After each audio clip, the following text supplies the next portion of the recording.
بسم الله الرحمن الرحیم ګرانو ملګرو تاسو ته په لرن انګلیش ان پښتو چینل کې په هراله او ستړي مشو یم ملګرو په نننی کلاس کې به زه تاسو ته د کومه چې موږ به یو کس سره په ټلیفون باندې یا په موبایل باندې انګلیسي څنګه وایي ملګرو نننی کلاس ډیر اهم دی کو چرته تاسو هم د کول غواړئ نو کلاس تر پایه پورې ګورئ او که په چینل باندې نوی یاست نو چینل هم سبسکرایب کړئ راځئ چې خپل نننی کلاس شروع کړو پهلنی ټکی موږ سره سره هولډ آن لږ صبر وکړه که موږ چېرته یو کس سره په موبایل باندې خبرې کوو او موږ ورته وایو چې لږ صبر وکړه نو په انګلیش کې به ورته وایي هولډ آن ام آی اډیبل ټو یو آیا ته زما خبرې اوري که موږ چېرته یو کس سره په موبایل باندې خبرې کوو هغه ته موږ وایو چې ته زما خبرې اوري نو په انګلیش کې به ورته وایي ام آی اډیبل ټو یو هی از آن انادر کال هغه په بل زنګ باندې دی کله چې موږ یو کس ته کال کوو او موږ ته په هغه کال باندې دا راشي چې هی از آن انادر کال نو د دې مطلب به چې دا کس چې کوم دی دا بل کس سره په موبایل باندې خبرې کوي هلو هو از سپیکینګ سلام څوک خبرې کوئ که موږ ته یو کس رنګ وکړي او موږ یې نه پیژنو او موږ ورته وایو چې تاسو څوک خبرې کوئ سلام پې واچو چې څوک خبرې کوئ نو په انګلیش کې به ورته وایي هلو هو از سپیکینګ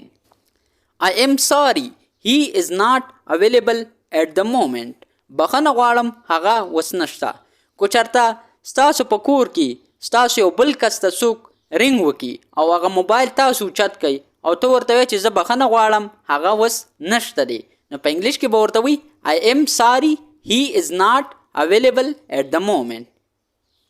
he is not answering my call هغه زما د زنګ جواب نه راکوي که موږ چېرته یو کس ته وایو چې دا کس خو زما د زنګ جواب نه راکوي نو په انګلیش کې به وایي he is not answering my call please don't call on this number again مهرباني وکړئ بیا په دې نمبر زنګ مه کوئ که موږ چېرته یو کس ته وایي چې مهرباني وکړئ بیا په دې نمبر باندې زنګ مه کوئ نو په انګلیش کې به ورته وایي please don't call on this number again please hold just for a minute I have another call مهرباني وکړئ یو منټ صبر وکړه ما ته بل زنګ را روان دی موږ یو کس سره چېرته په موبایل باندې خبرې وکړو او هغه ته موږ وایو چې هلکه لږه مهرباني وکړه یو منټ صبر وکړه ما ته اوس په دې ټایم کې بل زنګ را روان دی نو په انګلیش کې به ورته وایي please hold just for a minute I have another call please ask him to call me back مهرباني وکړئ هغه ته ووایه چې ما ته بیا زنګ وکړي که موږ چېرته یو کس ته کال وکړو هغه کال بل کس اوچت کړي او هغه کس ته موږ وایي چې مهرباني وکړه هغه کس ته بیا ووایه چې ما ته کال وکړي یا زنګ وکړي نو په انګلیش کې به ورته وایي please ask him to call me back I look forward to your call زه به ستا د زنګ په انتظار یم که موږ چېرته یو کس ته وایي چې هلکه زه به ستا د زنګ په انتظار یم نو په انګلیش کې به ورته وایي I look forward to your call okay talk to you later ټیک ده بیا وروسته خبرې کوو که موږ چېرته یو کس سره په موبایل باندې لګی او موږ ورته وایو چې ټیک ده بیا وروسته خبرې کوو نو په انګلیش کې به ورته وایي okay talk to you later take care let's be in touch خیال کوه بیا رابطه کې به یو که موږ چېرته یو کس ته وایو چې هلکه خیال کوه بیا به په رابطه کې یو نو په انګلیش کې به ورته وایي take care let's be in touch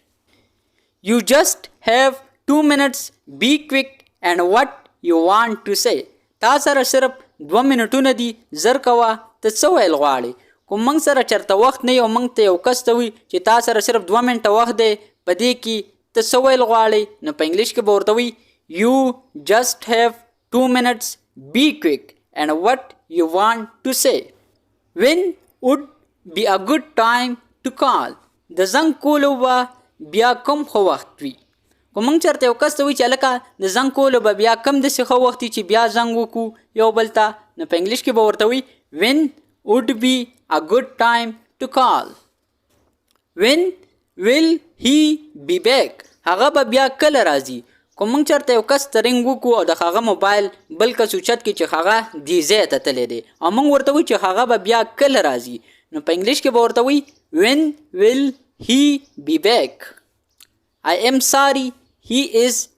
on another call right now. بخنه غواړم هغه په زنګ اخته دی یا په بل زنګ باندې اخته دی. که موږ چېرته یو کس ته رنګ وکړو موږ ته په دغه باندې راشي چې I am sorry he is on another call right now.